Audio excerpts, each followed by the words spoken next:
Hello दोस्तों, स्वागत है आपका हमारे YouTube channel mission lecture UK 2025 पर। तो दोस्तों, आज की क्लास हमारी है उत्तराखंड अधीनस्थ सेवा चयन आयोग के द्वारा जो ग्रुप सी के अंतर्गत जो वैकेंसीज निकाली गई हैं उससे रिगार्डिंग हमारे ये आज की क्लास रहने वाली है दोस्तों। तो बहुत महत्वपूर्ण क्लास रहेगी दोस्तों, और आज की क्लास में हम एनालाइज करेंगे किस तरीके से जो है जो ग्रुप सी के अंतर्गत जो वीपीडीओ वीडियो के एग्ज़ाम्स वैकेंसीज निकली हुई हैं, और साथ ही दोस्तों यहाँ पर जो पटवारी के जो वैकेंसीज निकली हैं उनको कैसे क्रैक किया जा सकता है। तो इस एग्ज़ाम को पास करने के लिए क्या आपकी रणनीति रहनी चाहिए और किस समय के अंतर्गत आपको कितना प्रिपरेशन करना है, इस पर हम चर्चा करेंगे। और किस वैकेंसी पर ज़्यादा फोकस करना चाहिए, इस पर भी हम चर्चा करने वाले हैं दोस्तों। तो दोस्तों, बिना स्किप किए पूरे क्लास को ज़रूर वॉच कीजिएगा, और साथ ही वीडियो अच्छी लगे तो लास्ट में लाइक और शेयर ज़रूर कीजिएगा। तो दोस्तों, यहाँ पर हम बात करें तो सबसे पहले बात तो जो वीडियो की जो वैकेंसीज आई हुई है वो टोटल 205 पदों के लिए निकली है, ठीक है। और लेवल 4 की जॉब है 25,500 से 81,100 तक की इसके जो सैलरी का रखा गया है, लेवल रखा गया है। तो यहाँ पर दोस्तों जो ग्राम विकास अधिकारी यानी कि जो वीडियो की जो वैकेंसी है दोस्तों, ये बहुत अच्छी मानी जाती है, क्योंकि उत्तराखंड के अंतर्गत जो वैकेंसी आती है तो ग्रुप सी के अंतर्गत ये बेस्ट जॉब मानी जाती है। और साथ ही दोस्तों इसमें पटवारी की जो वैकेंसी निकली है, ठीक है, जो राजस्व उप निरीक्षक जो पद कहा जाता है पटवारी का राजस्व विभाग के अंतर्गत, तो यहाँ पर 119 वैकेंसी इसके अंतर्गत भी रखी गई हैं, ठीक। और साथ ही राजस्व उप निरीक्षक लेखपाल की जो वैकेंसी है वो टोटल 61 वैकेंसी हैं।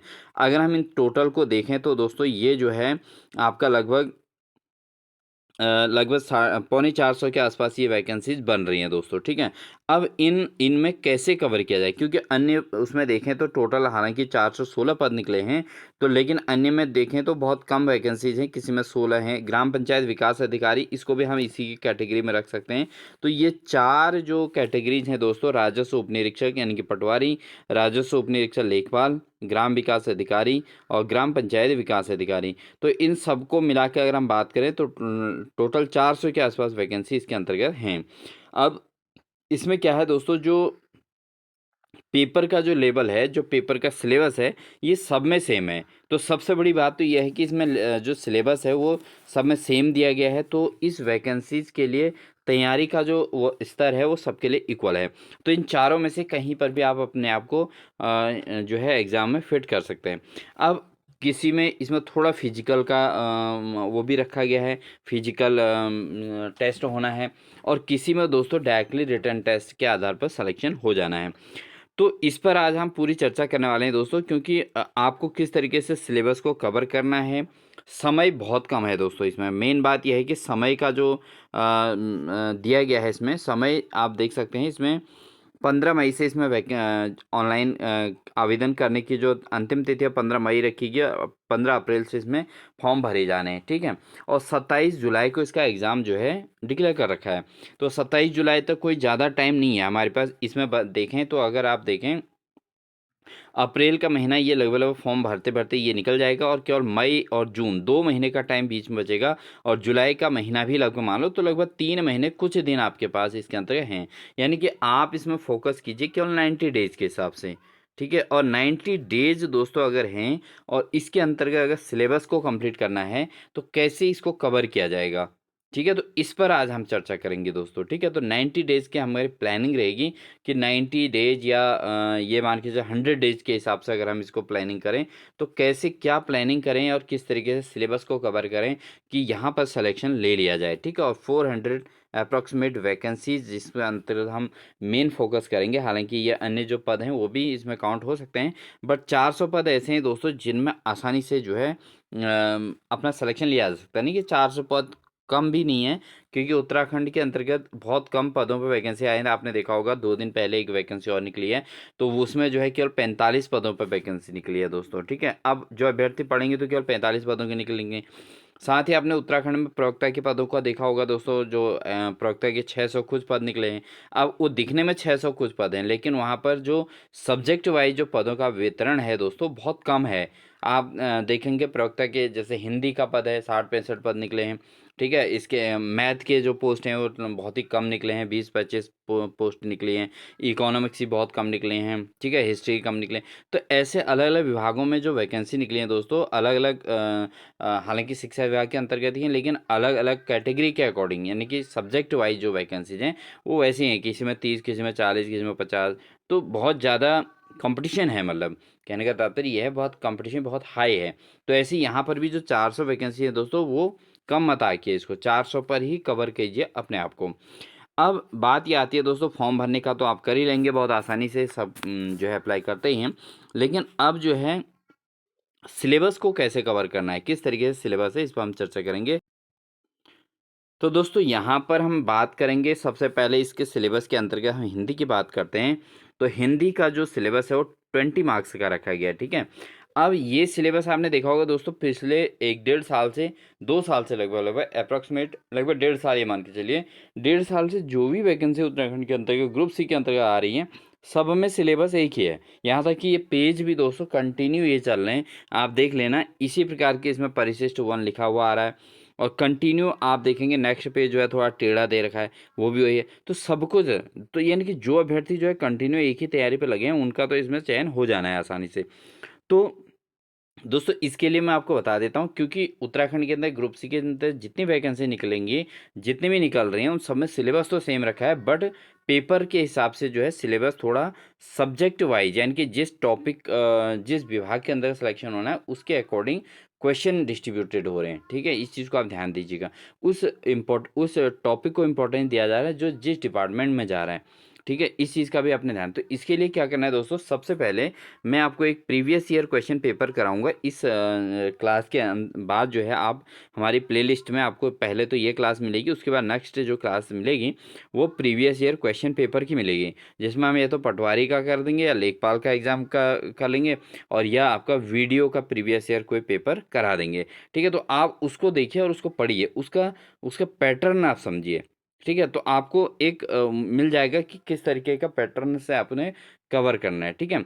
अब यहाँ पर अगर हम बात करें दोस्तों, जो हिंदी भाषा के अंतर्गत भाषा एवं हिंदी भाषा पर जो चर्चा की गई है, ये क्वेश्चन इसमें दोस्तों कम से कम 3 से 4 क्वेश्चन इसके अंतर्गत इससे इसके अंतर्गत आ रहे हैं।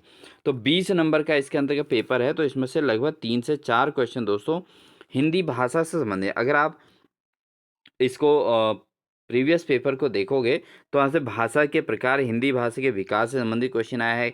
हिंदी की जो बोलियां हैं दोस्तों उन पर पूछा गया है। कुमाऊनी, गढ़वाली और जौनसारी भाषा से संबंधित, क्योंकि हमारे उत्तराखंड के वैकेंसीज हैं उत्तराखंड में, जहाँ भी अभ्यर्थी जो है जॉब करेंगे तो वहाँ पर जो है उसकी भाषा का मेन रोल है, ठीक है ना। तो वहाँ पर उसकी भाषा हिंदी तो है ही, बट हमारे जैसे गढ़वाली में जैसे जहाँ जौनसार एरिया है तो जौनसारी भाषा का यूज होना है, ठीक है। तो ये गढ़वाल में गढ़वाली भाषा का यूज होना है, कुमाऊँ में कुमाऊनी का यूज होना है। तो जो अभ्यर्थी जो एस्पिरेंट हैं उनसे ऑलराउंड उनकी जानकारी ले ली जा रही है। तो यहाँ पर दोस्तों जो 20 नंबर में है, 20 नंबर से 3 से 4 नंबर का दोस्तों भाषा से संबंधित क्वेश्चन पूछे जा रहे हैं।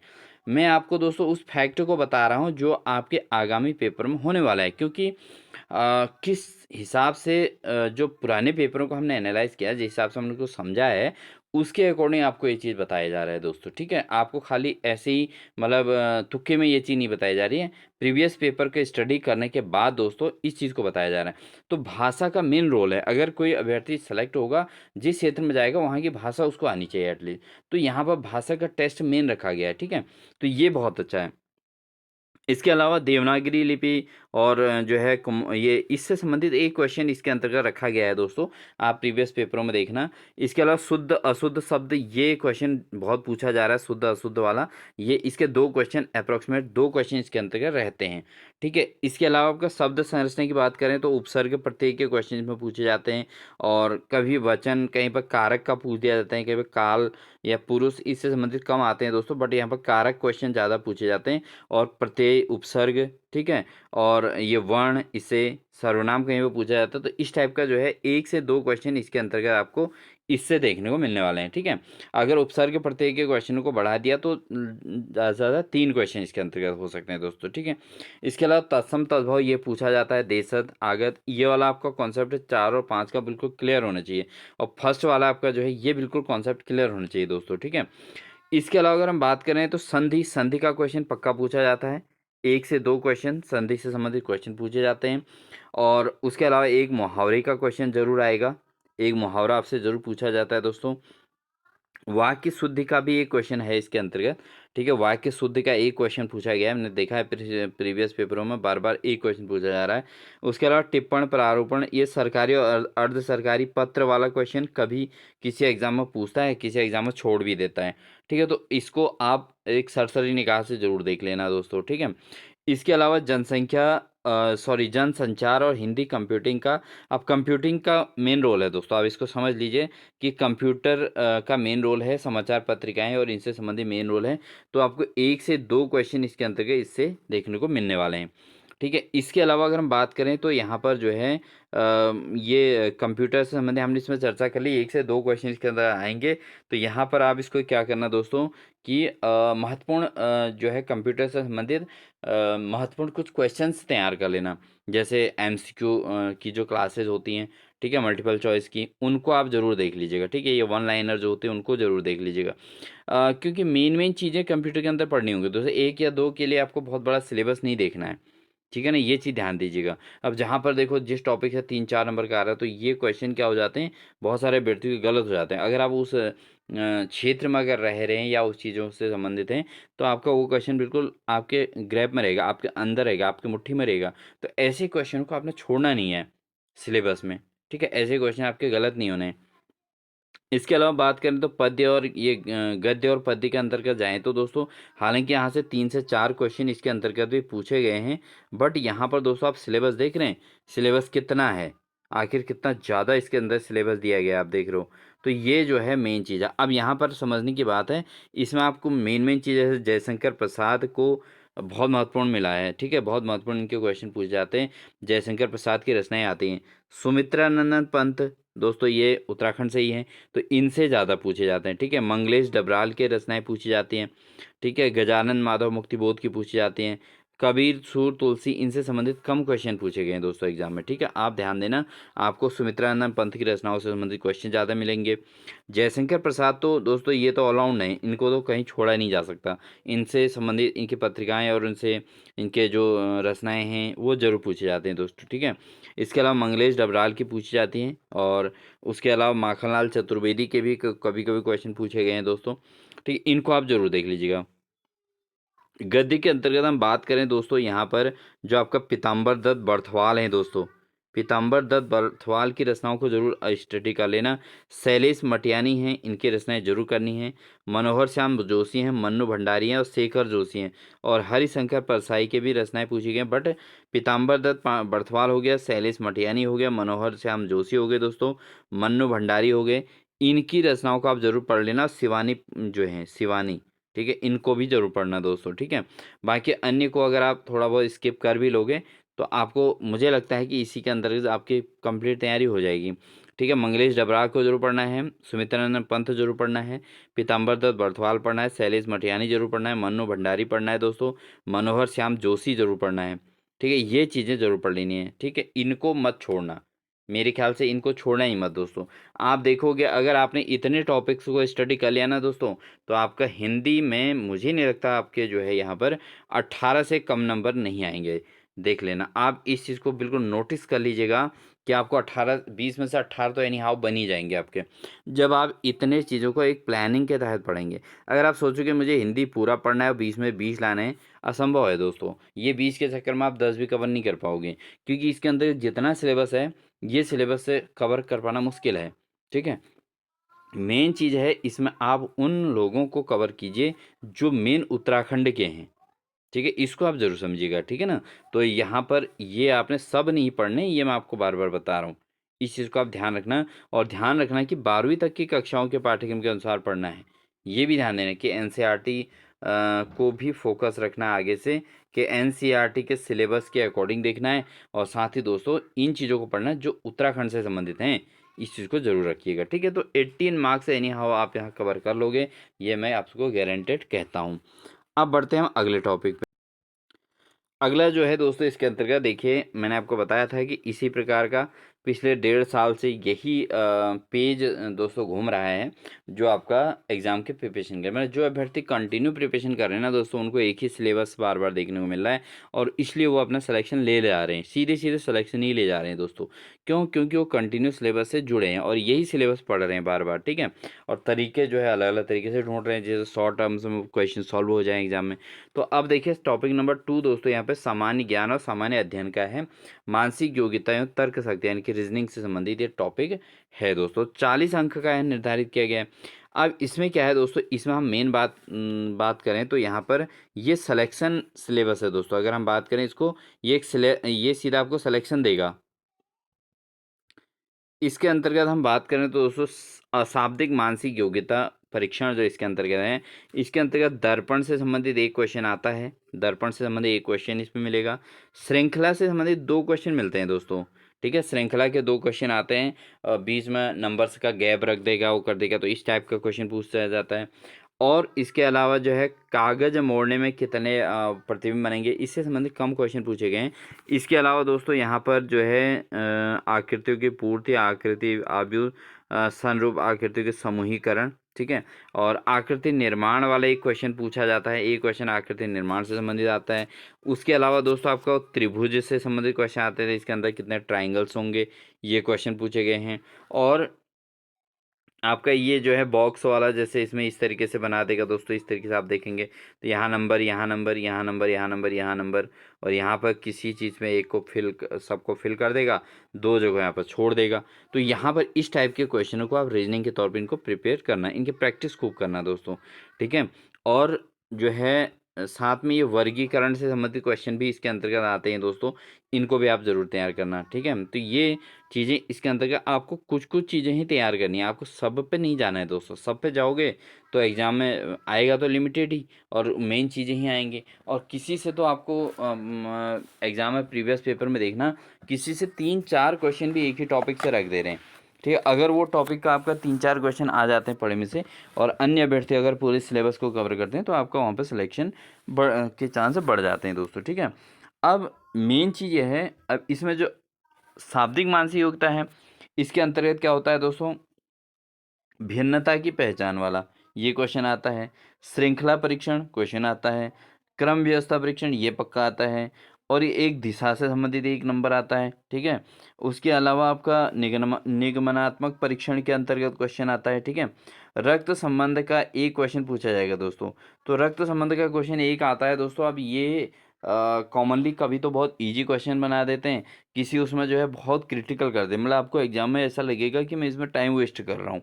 ठीक है, कहीं कहीं पे ऐसा हो जाता है, कोई क्वेश्चन बहुत इजी आ जाएगा, मतलब उसमें आप में ज़्यादा मतलब इसके लिए बहुत ज़्यादा इसको टाइम देने की ज़रूरत नहीं। मेरे कहने का तात्पर्य ये है कि आप रक्त संबंध का टॉपिक बहुत डिटेल से पढ़ेंगे ऐसा नहीं है।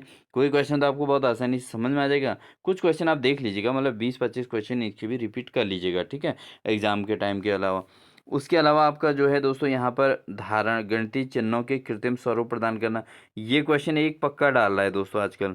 ठीक है, ये कैसे बनता है, जैसे प्लस को माइनस बोल दिया जाए, माइनस को ये बोल दिया जाए, स्टार को प्लस लिखें, अगर इसको ऐसा चेंज करें तो क्या होगा। तो वहाँ पर क्वेश्चन में देता है, सीधे क्वेश्चन में ही आप जैसे माना आपको प्लस को स्टार को प्लस मान लो कहेगा, तो सीधे स्टार की जगह प्लस का यूज़ कर लेना।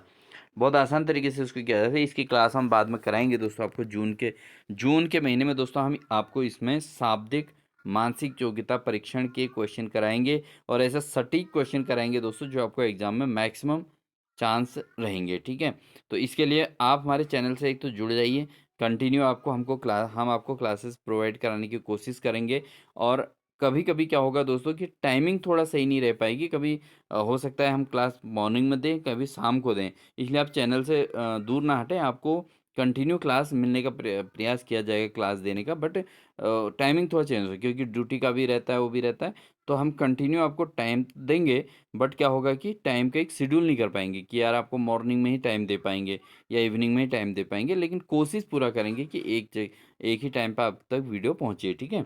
बट ये जो क्लास रहेगी दोस्तों हमारी रीज़निंग की, ये क्लास हम जून में कराएँगे। अगर आपका रिस्पॉन्स अच्छा रहता है हमारे चैनल पर, तो हम आपको जून में इसकी क्लास ज़रूर कराएँगे दोस्तों, ठीक है? जिसमें हम आपका ये पूरा कवर करेंगे, ठीक है? जून की जब हमारी ड्यूटी की छुट्टियाँ रहती हैं, तो उस समय हम आपको जो है यहाँ पर ये 40 अंकों का जो रीज़निंग, सामान्य ज्ञान, सामान्य अध्ययन है, मानसिक योग्यता और तर्क शक्ति है, इसकी तैयारी हम आपको अच्छे खासे करा देंगे, ठीक है दोस्तों? तो यहाँ पर आपको इसमें ज़्यादा टेंशन लेने का नहीं है, ये हम बहुत अच्छे से आपको कवर कर लेंगे। बट बात यही है कि आपका रिस्पॉन्स कितना है? आप हमारी वीडियोज़ पर कंटिन्यू अगर बने रहेंगे, आपका रिस्पॉन्स अच्छा मिलेगा, तो हम भी आपके लिए पूरा एफ़र्ट करेंगे और मेन चीज़ों को कराएँगे दोस्तों। ऐसा नहीं कि जैसे अन्य चैनल पे क्या हो रहा है कि एक ही टॉपिक पर 8-8, 10-10 दिन चल रहा है और उसी पे आधारित चल रहा है, ऐसा नहीं है।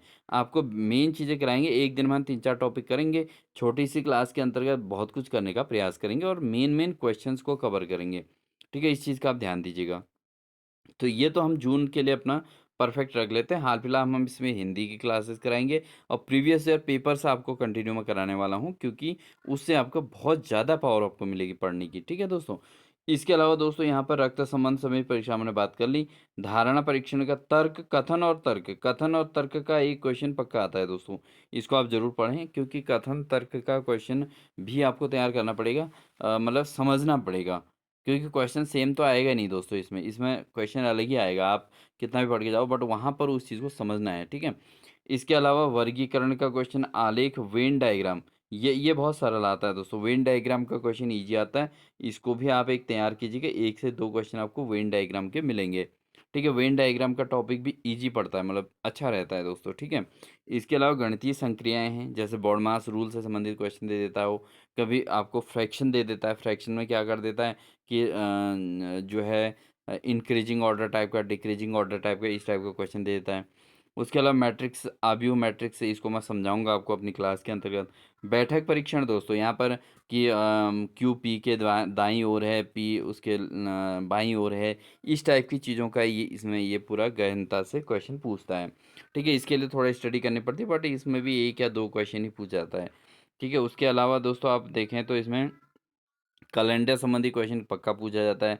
उसके अलावा इनपुट, आउटपुट, पासवर्ड, ये जो पासवर्ड होते हैं इससे संबंधित 1 या 2 क्वेश्चन पूछे जाते हैं। तो ये जो है आपका, इसको भी आपको कंप्यूटर से ही जानकारी मिल जाएगी। इसके अलावा दोस्तों आपका कथन, निष्कर्ष, निर्णय, इसको ज़्यादा इम्पोर्टेंस दे रहा है आजकल। ठीक है ना? इससे 2 क्वेश्चन इसके अंतर्गत आएँगे। और इसके अलावा न्याय निगमन का ये तो जो है पहेली परीक्षण और समस्या समाधान से भी क्वेश्चन आएगा। उसके अलावा आपका सामान्य बुद्धि, नैतिक आचार विचार और शब्द निर्माण, और लिपि की अभिक्षमता को भी महत्व देना है दोस्तों। यहाँ से भी 1 या 2 क्वेश्चन इसके अंतर्गत ज़रूर आएँगे। तो यहाँ पर आपको इन्हीं टॉपिक्स को ज़्यादा स्टडी करना है। बहुत ज़्यादा ऐसा नहीं कि सब पढ़ना है, नहीं, सब नहीं पढ़ना है दोस्तों। सब कुछ पढ़ोगे तो सिलेक्शन रुक जाएगा, इतना आप समझ लो। क्योंकि पूरा सिलेबस कवर करने वाला अभ्यर्थी रह जा रहा है। ठीक है? इसको आप समझिए, पूरा सिलेबस का एक लिमिट नहीं है ना दोस्तों इसमें, आप समझिए इस चीज़ को। आपको लग रहा होगा कि मैं इस बात को कहूँगा तो आपको ऑड लगेगा कि पूरा सिलेबस पढ़ना चाहिए, ये वो। बहुत सारे कहेंगे पूरा सिलेबस कवर करो, अरे कैसे करोगे भाई? 90 डेज़ का आपके पास टाइम है, 100 डेज़ मान लो चलो मैक्सिमम, 100 दिन है। अभी आप प्रिपेयर तक नहीं हुए होंगे पढ़ने के लिए, ठीक है? अब जो पुराने अभ्यर्थी जिन्होंने पढ़ रखा है, वो तो ठीक है, उनके लिए तो वो उनके लिए ये सिलेबस कुछ भी नहीं होगा, क्योंकि वो डेढ़-डेढ़ 2-2 साल से इसी सिलेबस को देख रहे हैं और उनको क्या करना है, रिवीजन करना है, नोट्स तैयार हो गए होंगे और नोट्स के लिए आप पीडीएफ भेज दो, ये कर दो, वो कर दो। अभ्यर्थी, बहुत सारे अभ्यर्थियों का मेरे को भी कॉल आता है, सर आपके पास पीडीएफ है। पीडीएफ वीडीएफ कुछ नहीं होता दोस्तों, ये कुछ नहीं होता, इससे कोई तैयारी नहीं होती, आप समझ लीजिए। आप अपने नोट्स खुद तैयार कीजिए। आप जो चीज़ पढ़ रहे हैं ना, आपको यूट्यूब के माध्यम से जो चीज़ पढ़ रहे हैं, उसमें से बेसिकली आप उन चीज़ों को नोट करिए जो आपको नहीं आ रहा हो। जो आपको आता है उसको भी आप नोट करेंगे तो क्या होगा? बताओ कितने, आप तो कॉपियाँ ही तैयार करने में रह जाओगे, आपके दिमाग में कुछ नहीं घुसेगा। क्योंकि ऐसा होता है ना, आप लिखते रहते हैं, 4 दिन आपने लिखा, 5वें दिन आप पहले दिन का लिखा हुआ भूल जाओगे, ठीक है? आप केवल उन पॉइंट्स को लिखिए जो आपके माइंड में नहीं बैठ पा रहे हैं, उनको नोट करिए, ठीक है? सारी क्लासेस का आपका यही ट्रिक होना चाहिए कि आपको जो है, जो चीज़ नहीं आ रही है उसको नोट्स उसी को बनाइए। जैसे आप एग्ज़ाम के दिन जो है आपके पास 12-15 पेज ऐसे होने चाहिए जो आपको एग्ज़ाम से पहले ज़रूर रिवाइज़ करने हैं। नहीं तो आप पूरी किताबें छापने लग जाओगे कि पढ़ाने वाला पढ़ाते रहेगा, आप उसको लिखते रहोगे। तो ऐसे में क्या आप रिवीजन कर पाओगे उस दिन? मतलब ही नहीं है। जिस दिन पेपर है ना, उसके 2 दिन पहले से आपका रिवीजन कंप्लीट, उसी दिन सुबह तक आपका रिवीजन प्रिपेयर हो जानी चाहिए, आपके 100% हो जानी चाहिए। बहुत सारे व्यक्ति तो 1 दिन पहले से रिलैक्स हो जाते हैं और बाद में एग्ज़ाम देते हैं और सिलेक्शन ले लेते हैं। तो बहुत सारी चीज़ें हैं दोस्तों। आप नोट्स के इस चक्कर में मत रहिए कि फलाने यूट्यूब वाले हमको नोट्स भेजेंगे या हम फलाने के नोट्स खरीद लेंगे और हमारा सिलेक्शन हो जाएगा। ऐसा कुछ भी नहीं है, ठीक है? ऐसा कुछ भी नहीं है दोस्तों। आप पीडीएफ लोगे, आप फिर लिखोगे उस पीडीएफ को। क्या आप मोबाइल से पीडीएफ को पूरा पढ़ पाओगे? नहीं पढ़ पाओगे ना। आपको फिर से लिखना तो पड़ेगा ही वो। तो काहे को इसका ऐसा करें? इससे बढ़िया तो आप बुक ही खरीद लो कोई, वो ज़्यादा बेहतर रहेगी, है ना? इससे या तो बुक्स पे इन्वेस्ट करो, काहे को पीडीएफ नोट्स वगैरह वगैरह खरीद रहे हो, ठीक है? और या तो आप यूट्यूब से क्लास पढ़िए, और जब क्लास पढ़ रहे हैं तो उसके नोट्स खुद बनाइए। तो आप इस चीज़ को समझिए दोस्तों, ठीक है? ये आपका हो गया 40 नंबर का दोस्तों। तो इस 40 में से एटलीस्ट आपको ना, मैं कहता हूँ कि आपको 40 में से 30 प्लस इसके अंदर कवर करने का प्रयास करना है, ठीक है? 30 प्लस आपका इसमें आ जाएगा। और अगर 30 प्लस आपका यहाँ पे आ जाता है दोस्तों, और उसमें जो है हमने जो 20 में से 18 का कवर करने की बात कही है, वो आसानी से हो जाते हैं, ठीक है? उसको कवर आप कर सकते हैं, ठीक है? 30 यहाँ आगे, अगर वो 18 आपने कवर नहीं किया, आपने 16 कर लिया माना, तो ये कितना बन गया दोस्तों? 46 आपके टोटल हो गए। कितना हो गया? 46। और एक जनरल कैटेगरी की अगर हम बात करें तो 45 क्वालिफाइंग मार्क्स है दोस्तों, ठीक है? क्वालीफाइंग मार्क्स से 45 रखा गया है, और S C S T O B C के लिए और नीचे है, वो बात अलग है, ठीक है? तो हम मैक्सिमम वाले पे बात करेंगे, तो 45 जनरल कैटेगरी के लिए है। तो 45 आपका 2 टॉपिक से क्लियर हो जाएगा, ठीक है? क्वालीफाइंग तो आपका हो गया, ठीक है? यानी कि आप उसमें काउंट होने लायक हो गए। अब बात करते हैं आप मेरिट में कैसे आओगे। अब हम अगले टॉपिक पे जाते हैं दोस्तों। इसके अलावा दोस्तों इसी 40 के अंदर आपका कंप्यूटर भी है, ठीक है? तो कंप्यूटर का सिलेबस जितना ब्रॉड दे रखा है दोस्तों, आप इतना नहीं पढ़ पाओगे, ठीक है? इसको ये आप समझिए कि आप कंप्यूटर से संबंधित क्या करेंगे, जैसे एमसीक्यूज पढ़ लीजिएगा, ठीक है? आप कोई कंप्यूटर वाली ऐसी बुक ले लो, पतली बुक ले लीजिएगा जिसमें एमसीक्यूज हों कंप्यूटर से संबंधित, या उससे जो भी है, तो आप उसके अकॉर्डिंग इसमें से कंप्यूटर से संबंधित 5 क्वेश्चन इसके अंदर आपको देखने को मिलेंगे। 5 या 6 क्वेश्चन इसके अंदर, 5 ही मिलेंगे मैक्सिमम वैसे तो। 5 क्वेश्चन आपको कंप्यूटर संबंधी मिलने वाला है। अब 5 के लिए आप चाहें तो इतना बड़ा सिलेबस आप देखें, चाहे कुछ भी करें, ये आपका वो है, विवेक है। आप नहीं तो 5 में से ज़्यादा से ज़्यादा क्या होगा, 1-2 तो गलत हो ही जाने हैं, 2 या 3 अंक आपके इसमें से कंप्यूटर से मिलने वाले हैं, ठीक है? तो आपको मेन इन पर फोकस कर लेना है दोस्तों, ये जो टॉपिक है, अशाब्दिक मानसिक योग्यता और शाब्दिक मानसिक योग्यता। तो यहाँ तो आपके ये 12 से 15 से 20 क्वेश्चन तो आपके ये 40 में से यहाँ से बनने वाले हैं, ठीक है? ये मुझे लग रहा है 15 के आसपास तो यहाँ से क्वेश्चन आएंगे आएंगे, जो आपके ये वाले मार्क्स से दे जाएंगे, ठीक है? इसके अलावा दोस्तों आपको भारत इतिहास है, भारत का इतिहास, विश्व का इतिहास, ठीक है? तो यहाँ पर आपको जो है ये सिंधु घाटी सभ्यता, वैदिक सभ्यता, उत्तर वैदिक काल, महाकाव्य काल, जैन बौद्ध धर्म, मौर्य काल, उत्तर मौर्य काल, ये जो सिलेबस दिया गया है दोस्तों, ब्रिटिश इंडिया, आधुनिक काल, भारत में राष्ट्रवाद का विकास कैसे हुआ, प्रथम विश्व युद्ध।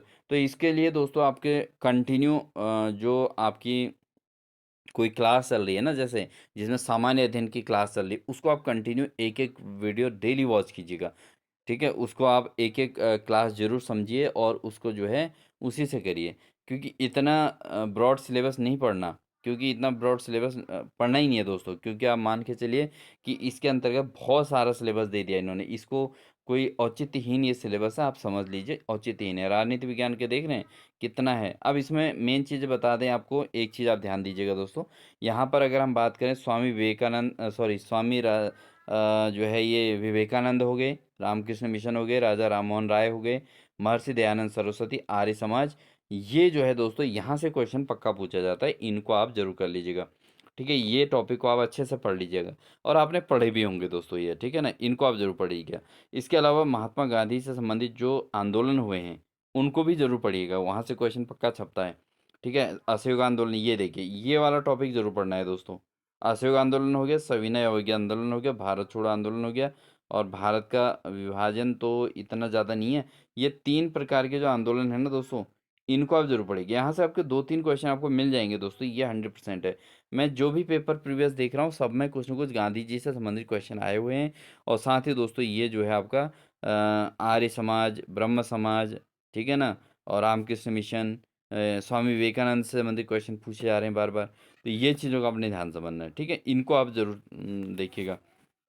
और चौथी बात आपको बता दें कि आपको संविधान से संबंधित टॉपिक पढ़ लेना है दोस्तों। संविधान का मैं आपको बता देता हूँ, संविधान से संबंधित टॉपिक नहीं छोड़ना है, ठीक है? इसको आप ज़रूर ध्यान दीजिएगा। मैं आपको यहाँ पर जो है महात्मा गांधी से संबंधित चीज़ें ज़रूर पढ़ लेना है, इसको मैं आपसे बार-बार कह रहा हूँ। इसके अलावा पॉलिटी के अंतर्गत आप समझें तो दोस्तों हमारे अधिकार और कर्तव्य की बात यहाँ पर, क्योंकि ये ना आप ऑफ़िशियल जॉब के लिए जा रहे हैं, तो ऑफ़िशियल जॉब में क्या है कि रूल्स रेगुलेशन को फ़ॉलो करना है। तो संविधान के अंदर जो अधिकार और कर्तव्य बनाए गए हैं भारतीय संसद से संबंधित, इन चीज़ों को बहुत महत्व दिया गया है दोस्तों, ठीक है? इसके क्वेश्चन आपको 2 से 3 क्वेश्चन आपको इसके अंदर, ये 40 नंबर के अंतर्गत ये भी मिलने वाले हैं। तो इसको आप पढ़ें ज़रूर। और हमारे चैनल पर भी आपको भारतीय संविधान से संबंधित क्लासेस कराई गई हैं दोस्तों। प्रवक्ता राजनीति विज्ञान के अंतर्गत आप जाएँगे तो सिलेबस उनके अकॉर्डिंग है, बट सिलेबस सेम यही है, ठीक है? तो उनके प्रवक्ता राजनीति विज्ञान की क्लासेस हमारे इसके अंतर्गत जो चलती है चैनल पर, उसमें हमने संविधान पर बात करके मौलिक अधिकार पढ़ाए हैं, मौलिक कर्तव्य पढ़ाए हैं और नीति निषेध तत्व पढ़ाए हैं, ठीक है? राष्ट्रपति, प्रधानमंत्री इनके बारे में पढ़ाए हैं। तो आप उनको एक-एक सरसरी निगाह से उन वीडियोज़ को आप अच्छे से देख लीजिएगा। जो आपको बहुत टफ लगे उनको नोटिस ज़रूर कर लीजिएगा, नोट कर लीजिएगा दोस्तों, ठीक है? ये आपने ज़रूर पढ़ना है। बाकी ये मत पढ़ना दोस्तों, ये मैं आपको बता दूँ कि ये जैसे 1857 की क्रांति जो हुई, भारत में छापे खाने का प्रारंभ कब हुआ, ये इस टाइप के ना बहुत बड़ा सिलेबस। आप भारत का भूगोल, विश्व का भूगोल क्या पढ़ोगे यार? कितना पढ़ेंगे दोस्तों आप लोग ना, कि एक लिमिट तो होती है हर चीज़ की। अब जितनी आपको नॉलेज है उतना तो ठीक है। अगर आप इसमें चाहें तो मैं आपको एक सजेस्ट कर सकता हूँ, अगर भारत और विश्व से संबंधित अगर आपको ये चीज़ पढ़नी है, तो आप कम से कम 6 से लेके 10 तक की एनसीईआरटी पढ़ लो सामाजिक विज्ञान की, ठीक है? एनसीईआरटी के सामाजिक विज्ञान की जो बुक है एनसीईआरटी की, उसको आप ज़रूर कर लीजिएगा दोस्तों, ठीक है ना? ये कर लोगे तो आपका डन हो जाएगा। या आप एनसीईआरटी वन लाइनर बुक खरीद लो, तो वो आपको यहाँ से ये सब प्रिपेयर करा देगा। आपको ये सिलेबस के अकॉर्डिंग बुक्स छानने की आवश्यकता नहीं है। आप एक पर्टिकुलर बुक से ले लो जिसके अंतर्गत आपने ये मान के चलना है 40 नंबर के अंतर्गत की आपकी तैयारी यहाँ से बन जाएगी बहुत आसानी से। ठीक है? तो आप 30 से 35 कवर कर लोगे आराम से, अगर आप इस तरीके से तैयारी करोगे, ठीक है? और अर्थशास्त्र देखिए, ये भी सिलेबस में इतना तगड़ा है। ठीक है, तो ये सिलेबस तो इन्होंने खाली एक हिसाब से बना दिया दोस्तों, इसको काफ़ी ज़्यादा वो नहीं दे रहे हैं। तो आपके हिंदी, सामान्य अध्ययन और रीजनिंग हो गया 40 नंबर का। और अब बात आती है उत्तराखंड से संबंधित जानकारियाँ। ये है दोस्तों सिलेबस आपका सिलेक्शन का। ये कैसा सिलेबस है? ये है दोस्तों सिलेक्शन का। ठीक है? अब सिलेक्शन का कैसे है दोस्तों? मैंने आपको बताया था कि आप हिंदी में 15 से 16 मार्क्स ले आएँगे, इतना श्योर है। अगर आपने वही चीज़ें पढ़ी जो मैंने आपको बताई हैं, ठीक है? तो आपको 15 से 16 मार्क्स आपको वहाँ मिल जाएँगे। इसके अलावा जो 30 न ये 40 नंबर का भी हमने स्टडी किया जिसमें सामान्य अध्ययन और तर्क शक्ति रीजनिंग से संबंधित था। ये 40 में से अगर आप 30 कवर कर लोगे एनी हाउ, 40 में से 30 दोस्तों बहुत कम मैं कह रहा हूँ यहाँ पर रेशियो, 75% तो स्कोर हर चीज़ में लाना ही पड़ेगा। इतना आप डन मान लो दोस्तों, ठीक है? तो ये आपका टोटल हो गया 46 और एक जनरल कैटेगरी के लिए 45 क्वालीफाइंग हो गया। ठीक है दोस्तों? अब आप समझ गए, आप 2 टॉपिक से आप क्वालीफाई कर गए। अब तीसरा टॉपिक आपका आता है दोस्तों, यहाँ पर क्या आता है? ये आता है आपका 40 अंक का। कितने अंक का है तीसरा टॉपिक? 40 अंक का है और वो है अपना अपना ही स्टेट है दोस्तों, उत्तराखंड। ठीक है? ये आपको सिलेक्शन देगा दोस्तों, ठीक है? ये सिलेक्शन का मामला है। अब देखिए इसके अंदर उत्तराखंड की भौगोलिक परिस्थिति जो परिचय है, चोटियाँ, हिमनद, नदियाँ, झीलें, बहुत इम्पोर्टेंट रहता है दोस्तों। यहाँ से आपको 2 से 3 क्वेश्चन आप मान के चलिए, 4 क्वेश्चन भी इससे आ सकते हैं, ठीक है? ये जनसंख्या का क्वेश्चन बहुत बार आता है। ठीक है? तो ये आपको अच्छे से पढ़ना है। मतलब आप उत्तराखंड को तो दोस्तों मैं तो मानता हूँ कि उत्तराखंड का सारा सिलेबस आपको कवर कर लेना चाहिए और इसके लिए आप चाहें तो परीक्षा वाणी की बुक्स को ले लीजिए और विंसर, ठीक है? ये 2 बुक आप इसमें प्रिपेयर करिए बहुत अच्छे से और आपको इसमें 40 में से अप्रॉक्सिमेट मान के चलिए आप 35 प्लस तो कवर कर ही लेंगे। एनी हाउ कर लेंगे। ये 2 बुक्स को कंप्लीट करिए। आपके पास एक तो फिक्स सिलेबस बन जाता है और दूसरा ये हो जाता है दोस्तों कि आपको कितना पढ़ना है, एक तो आपका टारगेट फिक्स हो जाता है उसके लिए, ठीक है? परीक्षा वाणी पढ़िए और एक विंसर वन लाइनर क्या आती है वो आप पढ़ लीजिए इसके लिए, ठीक है? तो उससे एक्स्ट्रा ज़्यादा बाहर कुछ रहने वाला नहीं है एग्ज़ाम में, उनको लेकिन गहन अध्ययन आपको कर लेना है, ठीक है? तो आपको 40 में से एनी हाउ जो है 35 अंक का आप अगर यहाँ कवर कर लेंगे, तो इसके अंतर्गत क्या महत्वपूर्ण है, पहले हम उन तथ्यों पर चर्चा करते हैं और फिर हम इसका कंक्लूजन करते हैं कि फाइनली आपको पढ़ना कहाँ से कहाँ तक है दोस्तों। ठीक है, तो क्लास बहुत मस्त है, इसलिए आपको जो है बिल्कुल स्किप नहीं करना है दोस्तों, पूरा देखिए। अब यहाँ पर देखिए आपका उत्तराखंड का इतिहास है जैसे दोस्तों, ठीक है।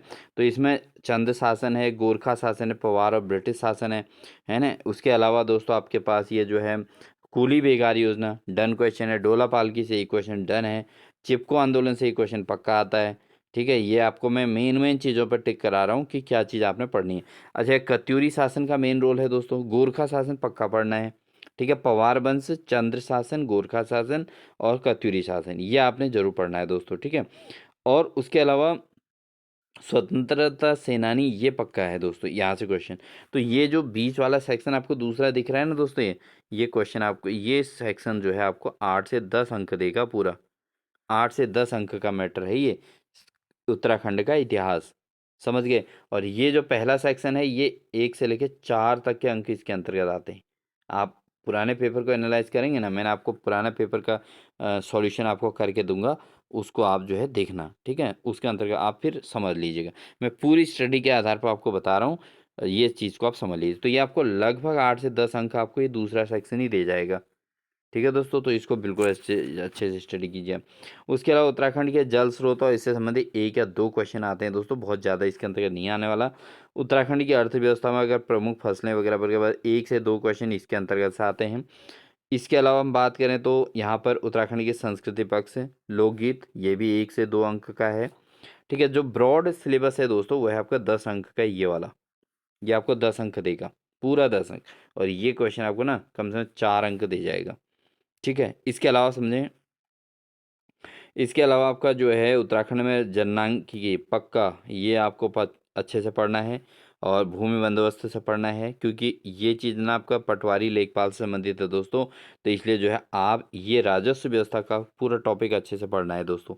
ये आपको पटवारी लेखपाल और इन एग्जाम में ना दोस्तों, ये आपको कम से कम 5 अंक का देगा यहाँ से क्वेश्चन। इस चीज़ को समझ लीजिएगा, सामाजिक व्यवस्था और जननांकिकी। और इसके अलावा उत्तराखंड में जमींदारी उन्मूलन, भूमि बंदोबस्त और रैतवाड़ी, और साथ ही दोस्तों जो है राजस्व पुलिस व्यवस्था। ये चीज़ें दोस्तों आपको 5 नंबर, 5 टॉपिक हैं, पाँचों से एक क्वेश्चन पक्का मिलने वाला है। ठीक है, इसको आप समझिए, ये आपको टॉपिक छूटना नहीं चाहिए। इसके अलावा उत्तराखंड में शिक्षा व्यवस्था से संबंधित कोई ज़्यादा मैटर नहीं करेगा, 1 अंक समझ लो, मैक्सिमम 1 या 2 अंक। इसके अलावा पर्यटन, पर्यटन का इंपॉर्टेंट रोल है दोस्तों, पर्यटन से आपको 3 से 4 क्वेश्चन इसके अंदर देखने को मिलेंगे, धार्मिक सांस्कृतिक यात्राएं और इससे संबंधित। ठीक है, इसके अलावा जो वायु प्रदूषण, जल प्रदूषण, इसका कोई ज़्यादा इस एग्जाम के दृष्टिकोण से ज़्यादा महत्व नहीं है। मैं आपको बता रहा हूँ, जिस चीज़ की वैकेंसी निकलनी है दोस्तों, वहाँ उस सिलेबस को ज़्यादा महत्व दिया जा रहा है, जो टॉपिक मेन जिसके लिए वो सिलेक्शन लेना है जिसको व्यक्ति को। ठीक है, इसके अलावा राज्य की सामान्य प्रशासनिक व्यवस्थाएं भी इंपॉर्टेंट रोल प्ले करेंगी दोस्तों इसमें। तो आपको 2 से 3 अंक यहाँ पर प्रशासनिक पे मिलेंगे, इसलिए इसको अच्छे से पढ़ना है। उसके अलावा जारी सांख्यिकी आंकड़े, सांख्यिकी वाला टॉपिक का पक्का करना दोस्तों। और जैव विविधता और अन्य विषय, विविध विषय, इनको तुम इसके भी कर लोगे आप लोग तो तब भी चलेगा। तो यहाँ पर जो है राज्य के जारी सांख्यिकी आंकड़े, ये आपको आना चाहिए। जनसंख्या का पूरा कॉन्सेप्ट क्लियर होना है। उत्तराखंड का इतिहास पूरा अच्छे से जितना पॉसिबल हो दोस्तों, 10 नंबर के हिसाब से सोचिए इसको, ज़्यादा भी हो सकता है दोस्तों, ये 10 से 15 का भी हो सकता है। मैं आपको बता रहा हूँ, यहाँ से टॉपिक ज़्यादा आएगा। और आपका जो ये है साथ में दोस्तों आपका ये वाला छठा टॉपिक दोस्तों जो है, छठा यूनिट जो दे रखा है इसमें, उत्तराखंड की सामाजिक व्यवस्था जनांकिकी, और साथ ही उत्तराखंड में जमींदारी उन्मूलन, भूमि बंदोबस्त, लगान, रैतवाड़ी, राजस्व पुलिस व्यवस्था। इसको आप अच्छे से कंप्लीट कर लेना, ये आपको 5+ मार्क्स देने वाला है, 5 से ज़्यादा, मुझे मैं तो कह रहा हूँ 7-8 भी दे सकता है ये। ठीक है दोस्तों, तो ये आपका सीट इस तरीके से व्यवस्था वितरित करनी है। शिक्षा विक्षा से संबंधित ज़्यादा टॉपिकों को मत इंपॉर्टेंट देना, 1 या 2 नंबर आ गया तो आ गया, कहीं कहीं भी छूट भी जाएगा, क्योंकि आपका ये इससे रिलेट नहीं है दोस्तों। अगर हम यहाँ पर बात करें, अगर ये चीज़ होती उत्तराखंड से संबंधित, अगर वो होता दोस्तों कि जैसे टीचिंग से संबंधित कोई जॉब वॉब के लिए अप्लाई होता, तो इसमें जो है ये टॉपिक ज़्यादा महत्व रखते। ठीक है, तो पहले तो ये चीज़ समझना जरूरी है ना कि है क्या चीज़। ठीक है, और ये उत्तराखंड से संबंधित नदियाँ, नहर, नलकूप से संबंधित 1 या 2 क्वेश्चन इसके अंतर्गत आते हैं, ज़्यादा से ज़्यादा 3 से 4 नंबर आ सकता है। फसलों से संबंधित 2 या 3 नंबर आएगा। तो ये सबसे ज़्यादा इम्पोर्टेंट क्या है मैंने आपको ये बता दिया है। और अगर आप यहाँ पर दोस्तों, अगर आप यहाँ पर जो है इस 40 में से 30 प्लस कर लेते हो, ठीक है, 40 में से कितना ले आते हो, अगर आप 30 प्लस यहाँ पर कर लेते हो और उन दोनों में मिला के अगर आपका 46 जो भी हमने बनाया था दोस्तों, ठीक है, वो 46 कैसे बना था आपको पता है, हिंदी में तो 16 प्लस आएंगे ही आपके, और कैसे आएंगे वो मैंने आपको बता दिया है। और प्लस 30 आपका उसमें जो है सामान्य ज्ञान और रीजनिंग से संबंधित आ जाएंगे, तो 46 आपके वहाँ कवर हो गए। तो ये 40 और 30 70, 70 और 76, 76 मार्क्स आपके आ गए, तो दोस्तों आपका सिलेक्शन डन है। आपको कोई ऐसी ताकत नहीं है जो आपको यहाँ से सिलेक्शन से रोक सके, ठीक है। तो 76 कवर कीजिए, जनरल कैटेगरी में आप सिलेक्शन लीजिए। बाकी अन्य कैटेगरी के लिए क्राइटेरिया थोड़ा कम होता है, तो हम अन्य कैटेगरी की बात ही नहीं करेंगे, हम सबसे टॉपेस्ट क्राइटेरिया कर रहे हैं 76 प्लस, ठीक है। 76 प्लस अगर आप टारगेट इस तरीके से तैयारी करोगे तो दोस्तों अगर एक दो अंक ऊपर नीचे हो भी गया तो आप 72 73 कवर कर लोगे। और मैं आपको बता रहा हूँ 67 68 से प्लस नंबर लाने वाले का सिलेक्शन डन है, ठीक है। इस चीज़ को आप समझिए, तो एक प्लानिंग के तहत पढ़िए, मेन चीज़ों को पढ़िए, अन्य चीज़ को छोड़िए और अच्छी प्रिपरेशन के साथ आप एग्ज़ाम में कूदिए और आपका सिलेक्शन श्योर हो जाना है दोस्तों, ठीक है। तो दोस्तों उम्मीद है आप इसी प्रकार से प्रिपरेशन करेंगे और आप हमारे चैनल पर जुड़ जाइए और चैनल पर जुड़िए। आपको हम प्रीवियस ईयर क्वेश्चन पेपर कराते हैं पहले, और साथ ही आगे लगातार आपको 2-4 प्रीवियस ईयर क्वेश्चन कराते हैं, और उसके बाद फिर आपको सिलेबस से संबंधित मेन क्लासेस हम अपने चैनल के माध्यम से प्रोवाइड कराएंगे। ये क्लासेस आपके लिए फ्री ऑफ कॉस्ट रहेंगी दोस्तों, और कुछ में आपको दोस्तों आपको हमारे जो है चैनल में ज्वाइन करना है, जिसमें 89 की ज्वाइनिंग क्लास है या 149 की है, तो बहुत इजी है, बहुत आसान है, कोई इतना क्रिटिकल हमने वो नहीं कर रखा है, ठीक है दोस्तों। आप हमारे उसमें अगर आपको जैसे जो हम क्लास करा रहे हैं उसके अगर आप पीडीएफ चाहते हो, जैसे आपको लगे कि यार प्रीवियस ईयर क्वेश्चन पेपर है और इसकी पीडीएफ हमको मिल जाए, विथ सॉल्यूशन मिल जाए, तो उसको हम पीडीएफ के तौर पर आपको प्रोवाइड कराएंगे अगर आप हमारे जो है इस चैनल को ज्वाइन कर लेते हैं, ठीक है। तो ज्वाइन के लिए हमने 3 सेक्शन रखे हैं, good, very good and excellent रखे हैं, तो आप उसमें से जिसको भी चाहें उसको ज्वाइन कर लें। उसी हिसाब से आपको व्यवस्थाएं मिलेंगे, आपके कमेंट्स के जवाब मिलेंगे, आपको सब कुछ होगा, आपको रेस्पॉन्स मिलेगा, और बहुत आसान सा मैटर है, कोई ज़्यादा टफ नहीं है। 89 159 149 ये इसकी सोल्व कर रखी गई है, और फ्री ऑफ कॉस्ट आपके यूट्यूब पर आपको क्लासेस देखने को मिलने वाली हैं, ठीक है दोस्तों। तो उम्मीद है आप ऐसा ही करेंगे और आप हमारे चैनल से बने रहेंगे। इन्हीं सभी बातों के साथ मिलते हैं आपको एक नेक्स्ट बेहतरीन क्लास के साथ, तब तक के लिए अपना ध्यान रखिए। Wish you all the best.